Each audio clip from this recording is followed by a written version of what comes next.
Hello everyone, welcome back to my channel. I hope आप लोग ठीक होंगे और मैं भी ठीक हूँ। तो ये जो ब्लॉग है मेरे बर्थडे के दिन का था, मैं डाल नहीं पाई थी। हम लोग होटल गए थे तो यहाँ मैंने ऑर्डर किया था कॉर्न टिक्का। तो बस डिनर करने ही गए थे और ये मम्मी है हमारी, मेरी मदर। तो इन्होंने एक ये मिक्सी ख़रीदी हुई है, तो उसी का रिव्यू आपके साथ में हम शेयर कर रहे हैं। तो ये सुजाता की है, 900 वाट की मिक्सी है और बहुत अच्छी है ये क्वालिटी की, और इसकी मोटर वाइज भी अच्छी है। तो मुझे लगा ये मुझे आपके साथ शेयर करना चाहिए। मैंने इसको शॉर्ट वीडियो में भी शेयर करा है। तो इसके 3 जार आए हुए हैं, तीनों की क्वालिटी वो बता रही थी अच्छी है। उन्होंने प्रैक्टिकल करके देखा है, मैंने नहीं देखा है, तो वही मैं आपके साथ में शेयर कर रही हूँ। और उम्मीद करती हूँ कि आप लोगों को मेरा ब्लॉग पसंद आ रहा होगा। तो बस ब्लॉग की शुरुआत करते हैं हम। फिर मैं जाऊंगी किचन में खाना बनाने के लिए, क्योंकि था महालक्ष्मी का व्रत मेरा। तो सबसे पहले मैंने पूरा प्रॉपर ब्लॉग नहीं बना पाया था क्योंकि टाइम इतना नहीं था। मैं जॉब से आई और फिर सारा काम मैनेज करना थोड़ा सा मेरे लिए टफ़ हो जाता है, इतना मैं मैनेज नहीं कर पाती हूँ। जितना भी है, जो भी मैंने किया है वो आपको दिखाऊंगी ज़रूर, और प्रॉपर कभी मैं इसका पूरा वीडियो भी शेयर करूँगी। तो हमारे यहाँ जो बुंदेलखंड एरिया है, जो हमें सागर और विदिशा डिस्ट्रिक्ट से हूँ, तो हमारे यहाँ ये गुने और ये बतियाँ बनाई जाती हैं पूजन में। तो बतियाँ जो होती हैं बेसन में मोयन डालने के बाद उसमें मैंने जीरा और सारा मसाला डाल दिया है, नमक डाल दिया है और उसका आटा का लगाकर मैंने रखा है। और वहीं मैंने शक्कर को बॉईल करा है, मोयन डाला है, उसका भी आटा लगा के रखा है। और तीसरा आटा जो रखा हुआ है वो है मेरी पूरी बनाने के लिए, क्योंकि सब फ्राई करने वाली चीज़ें हैं। पूरी ये जो पूजा होती है हमारी, वो दिवाली की तरह होती है। अगर आपके यहाँ भी होती हो तो मुझे बताना। हमारे यहाँ तो ये 16 दिया जलाते हैं और जितना पकवान आप बनाना चाहो वो बनाते हैं। तो यहाँ मैं सूरा बनाऊंगी। तो सूरा के मैंने बिल्कुल छोटे छोटे से लोइयाँ तोड़ी हैं, और उसको मैं कैसे बनाऊंगी वो भी मैं आपको दिखाऊंगी वीडियो में। तो ये मैंने छोटी सी लुई ली है और उसको हमें ऐसे फिंगर से प्रेस करना है। तो जैसे हाथी की सूंड होती है वैसे ही शेप में इसको बनाकर मैं फ्राई करूँगी। और ऑयल मैंने ज़्यादा तेज़ गरम नहीं करा है, नहीं तो क्या होगा, वो अंदर से प्रॉपर कच्ची रहेगी, पकेगी भी नहीं, और ऊपर से वो पक जाएगी। फिर मैं ज़्यादा उसको फ्राई करूँगी तो वो कच्ची रह जाएगी। और दूसरी तरफ मेरा बन रहा है खीर, क्योंकि जब भी घर में कोई पूजन होती है तो शुभ काम हम लोग खीर से ही शुरुआत करते हैं। कुछ मीठा बनाते हैं पहले, फिर हम लोग फ्राई करने का करते हैं। तो यहाँ मैं धीमे धीमे करके 16 सूरा बनाऊँगी पूजन के लिए, और रात में ही हम लोग इसकी पूजन करते हैं। मैं आपको पूजन का ब्लॉग भी दिखाऊंगी। तो इस तरह से मैंने सारे सूरा बनाए थे, बतिया बनाई थी, और जो एक्स्ट्रा आटा था उसकी मैंने मतलब हमारे यहाँ सलोनी मठरी बोलते हैं, तो वो मैंने काट के फ्राई कर ली थी।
तो इस तरह से लंबी लंबी हम बत्तियाँ फ्राई करेंगे।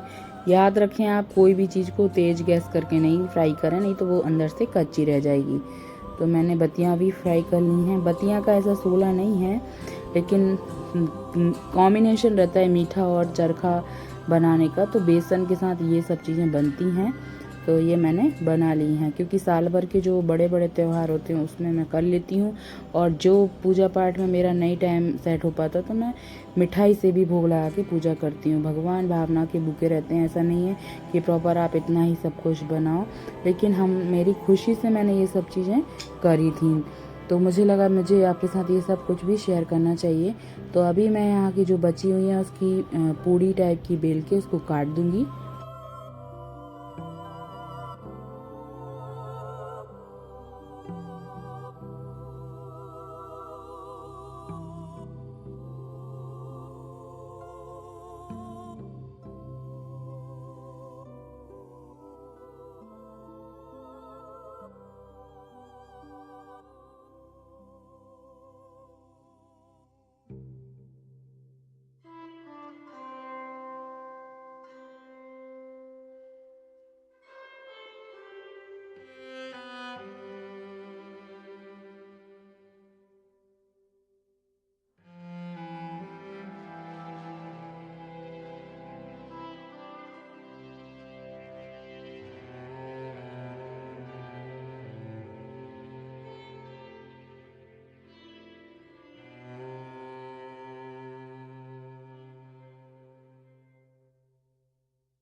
तो यहाँ पे मेरी देखो सारी चीज़ें अच्छे से फ्राई हो गई हैं।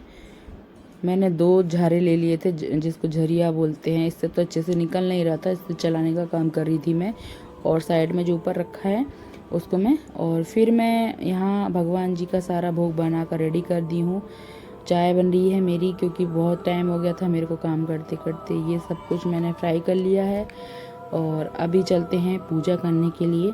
तो यहाँ पे मैंने सारी चीज़ें अरेंज कर ली हैं। ये है मेरा छोटा सा मंदिर, और मुझे अपना लोटा नहीं मिला तो मैंने ग्लास में ही फ्रूट्स रख के इस तरह से रख लिया है, क्योंकि बहुत लेट हो जाती, नहीं तो मैं ढूंढने अगर बैठ जाती तो यहाँ पे मेरा जो आपको चांदी का हाथी दिख रहा है, मैंने उसी की पूजा की है। मेरे पास पीतल का भी है, ये लक्ष्मी माता इस पर बैठी हुई हैं। इसकी हमारे यहाँ पूजा करी जाती है। इसको ऐरावत बोलते हैं।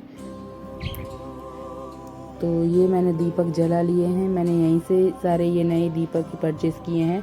वैसे जो हमारे यहाँ पूजन होती है उसमें आटे के दिया बनाए जाते हैं, मैंने लेकिन अब थोड़ा सा चेंज कर लिया है। तो इस तरह से मैंने सारा ही स्वाग का सामान रख लिया है और फ्रूट्स रख लिए हैं। और क्योंकि जगह नहीं थी भगवान जी के यहाँ, तो मैंने ब्लाउज पीस बिछाया नहीं, उसी पे माता जी को बिठा दिया है। और एक घी का दीपक जलाया है और बाकी मैंने सारे तेल के दीपक जलाए हैं। ये सारे चीज़ों को छुआ के रख दिया है।